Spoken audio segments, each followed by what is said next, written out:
అందరికీ నమస్కారం. నా పేరు కేవి నరసింహ. మా భార్య ముద్దు నవ్వేశ్వరి కొల్పూరు గ్రామ పంచాయతీ నుండి స్వతంత్ర అభ్యర్థిగా పోటీ చేయడం జరిగింది. ఆమెకు కత్తెర గుర్తు కేటాయించడం జరిగింది. కాబట్టి కత్తెర గుర్తుకి మీరంతా కొల్పూరు గ్రామ పంచాయతీ పరిధిలో ఉన్న ఓటర్స్ అంతా ఆదరించి ఓట్లు వేసి గెలిపిస్తారని కోరుతున్నాం. అయితే కొల్పూరు గ్రామ పంచాయతీ సర్పంచ్ అభ్యర్థులుగా కొల్పూరు గ్రామ పంచాయతీ పరిధిలో 3 నామినేషన్ వేయడం జరిగింది. అందులో 2 వ్యక్తులతో పాటు ఒక లేడీ వేయడం జరిగింది. ముద్దు నవ్వేశ్రీని మీరంతా ఆదరించాలి. అయితే కొల్పూరు గ్రామ పంచాయతీ పరిధిలో ఇప్పటికీ దాదాపుగా అందరికీ అవకాశాలు ఇవ్వడం జరిగింది. కొల్పూరు ప్రజలు కూడా చాలా అమూల్యమైన ఓటుని ఆసక్తికరమైన వ్యక్తులకే వేసి గెలిపించారు. వాళ్ళు చేస్తామని ఇచ్చిన వాగ్దానాలకి కట్టుబడి కూడా చాలామంది అవకాశాలు చాలామందికి ఇచ్చారు.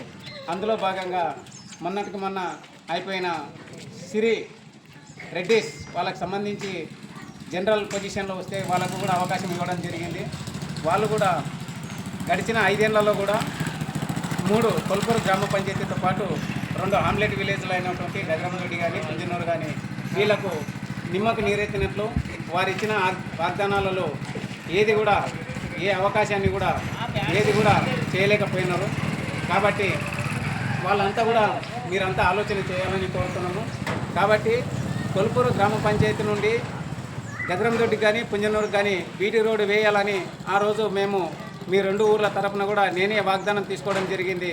కానీ వాళ్ళు ఇప్పటి వరకు ఎలాంటి పని చేయలేకపోవడం, గజరందొడ్డి గ్రామానికి వస్తే ఆడపిల్లలు సైతం ఓటర్స్ మహాశయులు ఓటర్ వేయాలని ఎవరైతే అధికార పార్టీలో నిలబడిన వ్యక్తులు వస్తే మాకు రోడే చక్కగా వేయలేదు, మేము ఓట్లు ఎందుకు వేస్తామనే వాదనలు వినిపిస్తున్నాయి. కాబట్టి మీ అందరి వాగ్దానంతో పాటు 5 ఏళ్ల ముందే మీ ఊరు గురించి ఆలోచన చేసి మేము వాళ్ళతో వాగ్దానం తీసుకుంటే ఎవరు చేయలేదు. కాబట్టి ఇవన్నీ చూస్తూ మేము చెల్లించిపోయే ఈ అవకాశం మాకు రావాలని కూడా మేము కూడా పెద్ద ఎత్తున నామినేషన్ వేసి ఆడపిల్లని నిలబెట్టడం జరిగింది. కాబట్టి మీరంతా పెద్ద మనసుతో మాకు ఆదరించి మమ్మల్ని గెలిపిస్తే మేము పెట్టిన మేనిఫెస్టివల్ అంటే 15 రకాలైనటువంటి మేనిఫెస్టోలు ఊరుకు సంబంధించినటువంటి డెవలప్ కోసం అవసరమైన 15 రకాల మేనిఫెస్టివల్ని విడుదల చేయడం జరిగింది.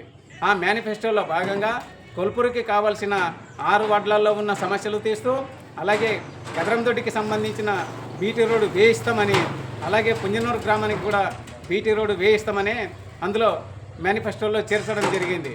కాబట్టి ప్రతి ఒక్క చదువుకునే యువకులు ప్రతి ఒక్కరు కూడా దీనిపైన ఆలోచన చేయాలి.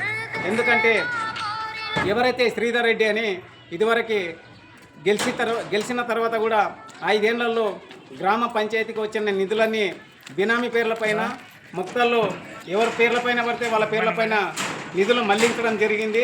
దానికి తగ్గ ఎవిడెన్స్ కూడా నా చేతిలో ఉన్నాయి. కాబట్టి అలా కాకుండా గ్రామ పంచాయతీని అభివృద్ధి పథంలో నడిపే వ్యక్తులు ఎవరైతే ఉంటే వాళ్ళకు అవకాశం ఇవ్వాలని నేను కోరుకుంటున్నాను. అయితే ఇదే గ్రామ పంచాయతీ పెద్ద ఎత్తున స్టేట్ గవర్నమెంట్ నుండి గ్రామ పంచాయతీ కొత్తది కట్టాలని తెలంగాణ రాష్ట్రంలో ఉన్న ప్రతి గ్రామ పంచాయతీ కూడా నిధులు విడుదల చేయడంలో భాగంగా కొల్పూరు గ్రామ పంచాయతీని కూడా ఒక కొత్త గ్రామ పంచాయతీని నిర్మాణం చేయాలని నిధులు విడుదల చేస్తే దాన్ని తిరిగి ప్రభుత్వానికి పంపించిన ఘనత మన శ్రీధర్ రెడ్డిది. కాబట్టి ఇలాంటివన్నీ మోసపూరిత మాటలు. ఇప్పుడు అదే వ్యక్తి మళ్ళీ వేరే వ్యక్తులను కూడా ఆయన ఇంటర్నల్గా నిలబెట్టి అదే ఉంగరం గుర్తుతో పోటీ చేయమని కేసి కూడా పెద్ద ఎత్తున ప్రచారాలు నిర్వహిస్తున్నారు. కాబట్టి ఓటర్ మహాశయులు కొల్పూరు గ్రామ పంచాయతీ పరిధిలో ఉన్న ప్రతి ఒక్క వ్యక్తులు, కొల్పూరు కానీ గజరందొడ్డి కానీ పుంజనూరు కానీ ప్రతి ఒక్క వ్యక్తులు ఇలాంటి మోసపూరిత మాటలు విని మళ్ళీ అవకాశాలు ఇస్తే రేపు మళ్ళీ ఒక 5 ఏళ్ల తర్వాత కూడా మనము మోసపోయే ప్రమాదం ఉంది. ప్రతి ఒక్కరు కూడా దీన్ని గమనించి ఎవరైతే ఊరికి అభివృద్ధి పథంలో నడుపుతారో వాళ్ళకు మాత్రమే అవకాశం ఇచ్చి ఓట్లు వేసి గెలిపిస్తారని కోరుతున్నాం. మా కత్తెర గుర్తుకి ప్రత్యేకంగా ఓటేసి మమ్మల్ని గెలిపిస్తే మీకు ఇచ్చిన 15 వాగ్దానాలు ఏవైతున్నావో అవి నిర్వహించని పక్షంలో ఇదే గ్రామ పంచాయతీ నోటీస్ బోర్డు పైన నేను రాసిపెట్టి అదే 15 వాగ్దానాలు కింద మేము నిర్వహించకపోతే మీరు అవకాశం ఇచ్చిన తర్వాత కూడా 5 ఏళ్ల తర్వాత ప్రమాణ స్వీకారం నుండి లాస్ట్గా పదవి అయిపోయిన కాలం తర్వాత ఆ 15 కింద నిర్వహించకపోతే ఆ ప్రమాణ స్వీకారం నుండి 5 ఏళ్ల పాలన అయిపోయిన తర్వాత ఒకవేళ అది కింద నిర్వహించకపోతే ఈ కొల్పూరు గ్రామం నుండి కత్తెర గుర్తుకు పోటీ చేసిన నా భార్య నేను 5 ఏళ్ళ తర్వాత ఊరికి ముఖం చూపనట్ల బయటికి వెళ్ళిపోతామని ఈ సందర్భంగా తెలియజేస్తున్నాను. Thank you.